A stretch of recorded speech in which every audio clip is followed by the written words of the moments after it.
Hey there, friends and enemies, JoPaWrites here once again, and today I wanted to talk about Tiny Tina's Wonderlands matchmaking. Now, this is something that has been a struggle in a lot of Borderlands games, but I will tell you right now, the matchmaking for the Chaos Chamber in Tiny Tina's Wonderlands is by far the best we've ever seen from JoPaWrites. If you enjoy playing with other people, you want to find some new friends potentially, they have in-game voice chat, all that kind of good stuff, this is the game to check it out, and I hope as we see additional Borderlands games in the future, this is going to be the standard going forward. If you enjoyed the video, hit that like button. Make sure you subscribe to the channel, helps me out tremendously. Shows you want to see more content from me. I have a couple build videos that I'll have out this week from Tiny Tina's Wonderlands on my Stabomancer and also my Spell Shot. So I'm excited to talk about that as well once I have those all wrapped up. Anyway, jumping back into the matchmaking, I wanted to say that in past Gearbox games in Borderlands 3, not only have we not had full crossplay, which was late for Borderlands 2, but we've also had a lot of problems with the matchmaking when it comes to, obviously saving quit is a big thing, so you have to rejoin people. That's not something they've really improved on in Borderlands. Once you quit, you definitely need the help. However, what we found in the past with like the raids in Borderlands 3 and those type of things, the matchmaking was just bad. You either wouldn't find teams very well, you would disconnect all the time, you would have lots of issues, and the communication was just not there either. Now, in Tiny Tina's Wonderlands, we have full crossplay. That means PC can play with PlayStation, can play with Xbox. Everyone's involved. It's pretty awesome, and I do love that. Now, the other thing that I've been watching from the matchmaking perspective is how it matches people with regards to what Chaos Chamber level, level they're at. Not necessarily the Chaos Chamber, but what level they're at, and how easy the communication is with that. Obviously, the in-game chat helps a lot. The ping system is very good in Wonderlands, as we've seen in past Borderlands games as well. Also, there's been a kind of wide range of things happening when I do match with people. Sometimes I'll get random players who just want to do the bare minimum.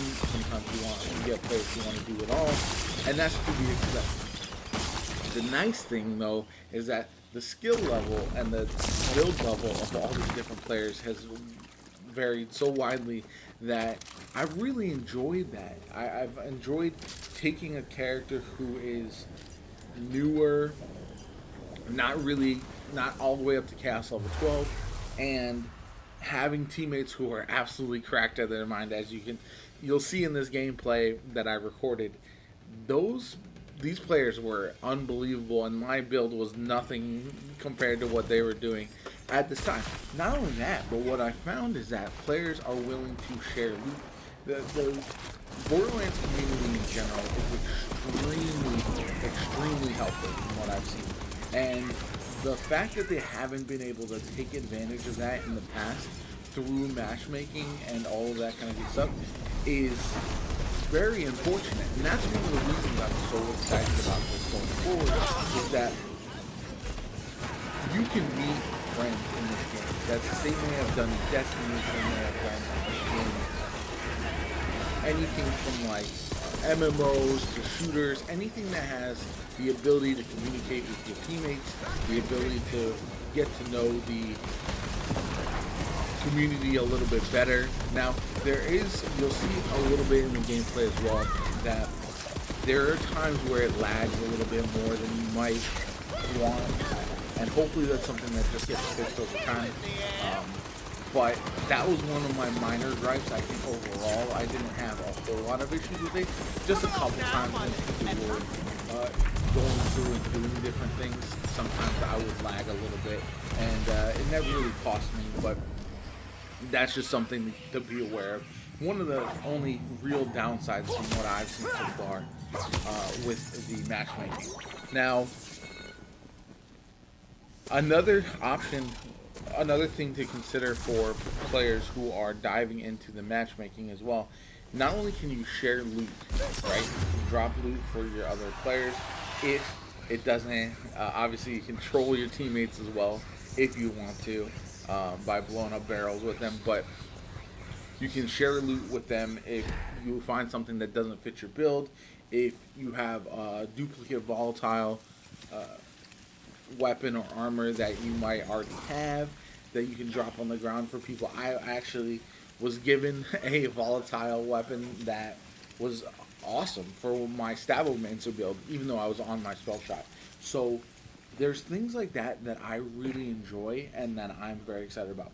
It also gives you a sense of motivation and a sense of excitement when you see people who have these really awesome builds in order to try to match what they're doing and try to really get to their level. And so I feel like that's why matchmaking is so cool and has been so disappointing in the past with Borderlands games. I want to join with people and randoms. I want to make new friends. I want to see how they build their characters. I want to see how they melt their bosses. All of that kind of good stuff. And yeah, overall, I hope you enjoy the rest of the video and let me know your thoughts on Tiny Tina's Wonderlands matchmaking in the comments down below. What do you think of the Chaos Chamber as a endgame activity, any of that kind of thing? Also, let me know what class you want to see me cover next after I've done my spell shot and my Stabbomancer. Anyway, I hope you enjoy the rest of the video. My name is JoPaWrites. I'll catch you all later.